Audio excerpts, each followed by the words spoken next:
Baik, terima kasih pemirsa, Anda masih bersama kami dan Menusaku yang mengangkat tema tentang amalan-amalan sunnah yang semestinya dan tentu saja wajib kita laksanakan di bulan suci Ramadan yang ternyata amalan-amalan sunnah ini memiliki nilai yang sangat tinggi sekali.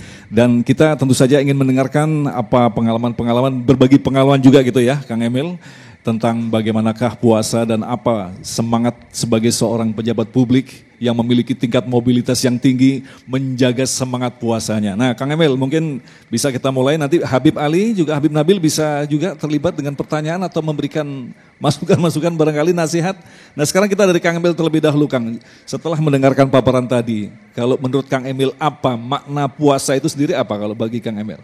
Ya, terima kasih. Tentunya kita semua rindu ya dengan Ramadan dan setiap saya menyampaikan arahan, doa saya cuma satu, saya doakan semua bertemu lagi dengan Ramadan di tahun depan, amin. Ada 4 pintu doa yang cepat dikabul Allah katanya. 1, doa orang dizolimi, 2 orang puasa, orang musafir dan pemimpin adil. Saya sedang jadi musafir, sedang berpuasa, insya Allah pemimpin adil. Makanya saya doakan semua pemirsa yang nonton panjang umur, berkah selalu, amin, dan lancar suplai minyak gorengnya, amin.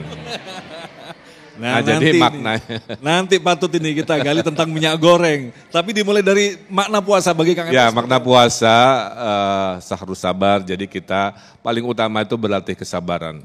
Karena keluar dari rumah godaan luar biasa kan. Godaan terhadap apa yang dilihat, apa yang didengar. Kedua, hikmahnya ini kan bulan pengampunan.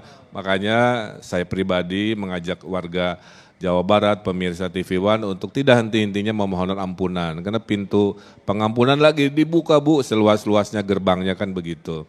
Juga mencari berkah ya. Tadi amalan yang sedang saya jalankan adalah seperti yang Habib Nabil sampaikan.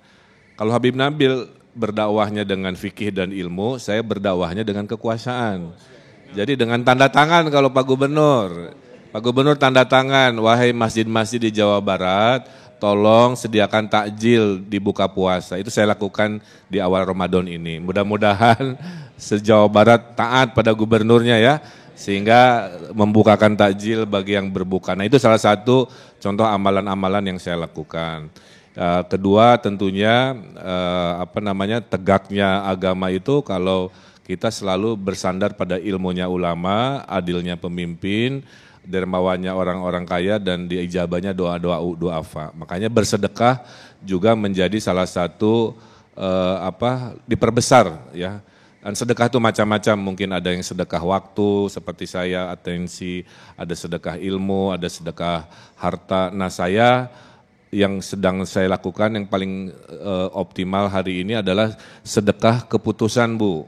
Jadi hari ini saya meluncing ibu-ibu warga Jawa Barat bisa pesan minyak goreng via aplikasi dikirim ke rumah. Jadi nggak perlu ngantri lagi ya, nanti dikirim ke rumah, biaya kirimnya ditanggung oleh pemerintah Provinsi Jawa Barat, kira-kira begitu. Alhamdulillah. Nah, mudah-mudahan ibu nggak usah panik lagi ya, ngantri-ngantri sana sini karena saya bersedekah dengan inovasi lah kira-kira begitu. Nah itu hikmah Ramadan dan dilakukan di bulan Ramadan kira-kira begitu. Nah yang kedua bagaimanakah menjaga semangat beribadah di bulan suci Ramadan. Ini khususnya kalau kita kan biasanya minggu-minggu awal nih Kang ya. Semangat, nah apalagi sebagai seorang gubernur Jawa Barat yang harus terus-menerus dengan mobilitas tinggi bertemu dengan masyarakat, menjaga totalitas, kualitas ibadah di bulan Ramadan Kang. Saya biasanya menjernihkan pikiran. Karena kalau pikiran di pagi hari sudah keruh, itu pasti gestur badan, ucapan ke bawah juga kurang nyaman. Nah caranya tadi zikir seperti Habib Nabil sampaikan, selalu daripada bengong mengingat yang tidak jelas kan, mending kita melakukan zikir. 2, bulan Ramadan adalah bulan turunnya Al-Quran. Jadi memuliakan, berinteraksi itu sering kami lakukan. yaitu bertilawah tentunya ya. Ada 6 tahap interaksi kita dengan Al-Quran, bertilawah, yang keduanya tafhim, memahami, yang ketiganya tanfiz, mengamalkan, yang keempatnya juga tahfiz, ya, mengingat, menghafalkan, kemudian ada taklim, mengajarkan, yang terakhir adalah tahkim, bersandar pada Quran untuk hukum-hukum dunia seperti yang saya lakukan. Nah itu yang kami kejar juga, jadi tidak hanya tilawah tapi mencoba menyebarkan. Salah satu yang konkret Habib saya laporkan, Jawa Barat selama 3 tahun saya jadi gubernur, kita ada program 1 desa 1 hafiz Quran. Alhamdulillah dari 5.300 desa, sudah 4.700 desa sekarang punya penghafal 30 juz. Ya, saya anggarkan, saya beasiswakan. Nah, mudah-mudahan di akhir waktu dengan semangat Ramadan ini tidak ada setapak pun desa-desa di Jawa Barat yang tidak punya pemulia atau penghafal Quran. Nah, itu salah satu hikmah Ramadannya, semangatnya itu. Habib Ana, mungkin ada yang ingin tanyakan? Silakan, Habib Ali. Oke, silakan Habib. Sudah nyampe. Alhamdulillah, Masya Allah, ini kita punya gubernur, Masya Allah. Terima kasih Kang Kamil. Saya tertarik dengan yang tahkim tadi, Kang Kamil. Jadi hukum yang bersandar dengan Al-Quran buat mayoritas umat muslim di Jawa Barat khususnya. Betul. Karena programnya tadi itu yang saya ingat yang terakhir, karena yang terakhir gampang diingat Kang Kamil. Gimana pelaksanaan teknis di lapangan? Ya, karena kan di Jawa Barat penduduknya paling besar. Hobinya bikin anak memang ya. Udah 50 juta, Bib. Dingin, apalagi di puncak tuh. 50 juta. Jadi waktu Covid yang paling rawan itu Jawa Barat. Karena jumlah manusia yang harus saya selamatkan nyawanya Jawa Barat. Kan Jakarta 10 juta, Bali 5 juta, Jawa Tengah 30, saya 50 juta. Sudah takdirnya. Nah, keputusan-keputusan keumatan selama Covid saya bersandarkan pada Al-Quran. Contoh, maaf ya, tidak nyaman untuk mengatur jarak, padahal kan sunnahnya berdekatan. Saya kan tanya ya, hukumnya seperti apa, kan jawabannya darurat ya, Darul Mafasid kalau tidak salah, Aula min jalbil masolih. Kalau ada kemudorotan bersamaan dengan mengejar kemaslahatan, tentunya kita hindarkan dulu kemudorotan. Ibarat kita ada durian tapi sebelahnya ada sarang lebah. Mau ngambil durian dulu apa beresin sarang lebah dulu? Tentulah sarang lebah dulu kita bereskan. Nah, hal-hal begitu, Bib, saya lakukan banyak konsultasi kepada para ulama agar waktu saya umumkan kebijakan yang tidak nyaman ini tidak melanggar satupun syariat dari Quran. Jadi gitu kira-kira. Habib Ana? Terima kasih. Iya, Masya Allah, luar biasa Kang Emil, ya bisa satu majelis dengan Kang Emil yang ganteng nih, Masya Allah. Saya ganteng bukan cantik, jadi memang normal. Kalau cantik istrinya kabur nanti Kang Emil. Jadi kalau resana berita orang Sunda, Kang Emil. Jadi saya itu lahir di Jawa Barat, ya tepatnya di Cianjur. Leresanana Cipanas. Jadi Habib Munzir itu adik saya juga lahir di Cipanas, Kang Emil.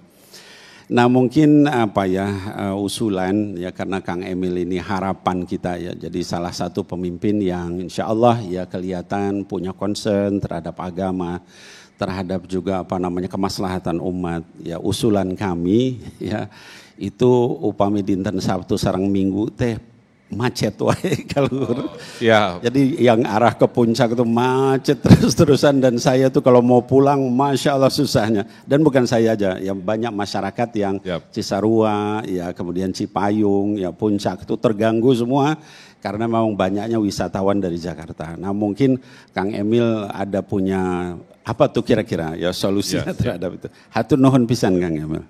Ya, itu keberkahan Jawa Barat itu, Habib, memang alamnya indah ya.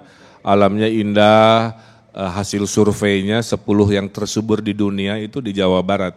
Jadi menanam apa saja pasti tumbuh kira-kira begitu. Dan Bogor, daerah Bogor memang karena dataran tinggi, daerahnya sangat subur. Jadi salah satu solusi yang kita sedang siapkan adalah membangun jalur Puncak 2. Jadi jalur Puncak 2 itu sejajar yang sekarang, tapi sedang kita desain melintasi jalur yang agak berbeda. Sehingga nanti nggak usah kayak masuk ke botol ya, semua numpuk di terus akhirnya jadi padat. Dan saya pernah mengalami juga sama. Gubernur juga kena macet berjam-jam di situ.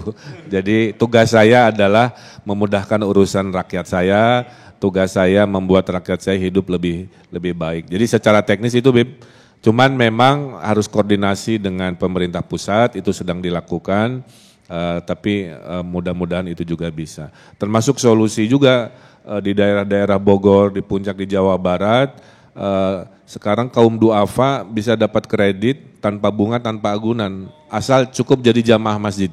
Ya, nama kreditnya kredit mesra, Masjid Sejahtera. Jadi kalau ada duafa di masjid, asal dia diketahui DKM sebagai jamaah, pulangnya dapat pinjaman dari bank milik pemerintah Jawa Barat. Nah, hal-hal begini akan hadir di banyak tempat, bagian dari tadi dakwah melalui kekuasaan. Dan saya tahu kekuasaan itu hanya sementara, maka umi saya mengajarkan 3 hal. Niatkan kekuasaan sebagai ibadah, wa ma khalaqtul jinna wal insa illa ya'budun. 2, hati-hati kekuasaan itu sementara, Allah kasih bisa Allah cabut, kulillahumma malikal mulki tuti mulka man tasya wa tanziul mulka mimman tasya. Yang ketiga, buat apa berkuasa kalau tidak ada manfaat, betul Bu? Atau cuma pencitraan, karena khairunas anfa'uhum linnas. Nah, 3 prinsip itu Bib, yang menjadi pondasi saya memimpin di Jawa Barat.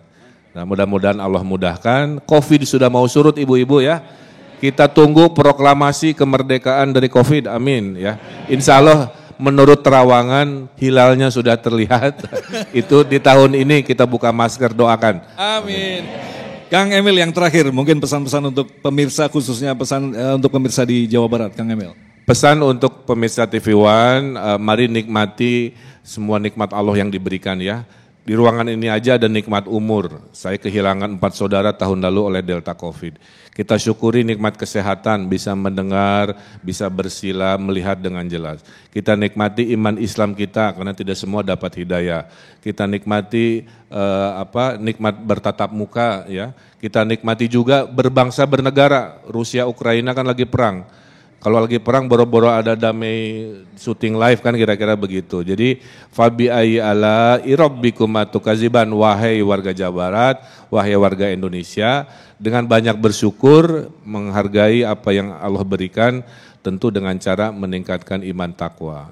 Jadi ada surat Ali Imran 110 kan, kuntum khairu ummah ukhrijat linas. Kita ini kaum terbaik dari seluruh umat manusia. Asal ta'muruna bil ma'ruf wa tanhauna 'anil munkar wa tu'minuna billah. Itu saja pesan, kalau itu dilakukan insyaallah baldatun thaibatun wa rabbun ghafur sudah ada di depan mata. Amin. Allah, terima kasih Kang Emil atas kehadirannya.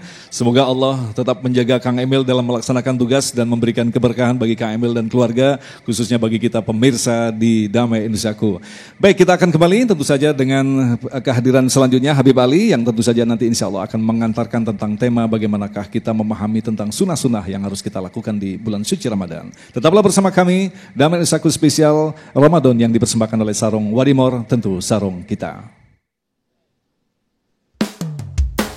Tuhan, tempat aku berteduh, di mana aku mengeluh dengan segala peluh.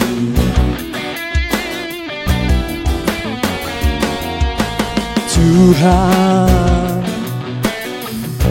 Tuhan yang Maha Esa,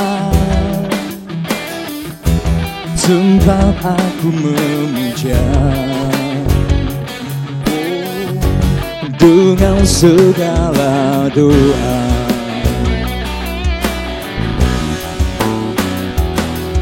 Aku jauh, Engkau jauh, aku dekat, Engkau dekat.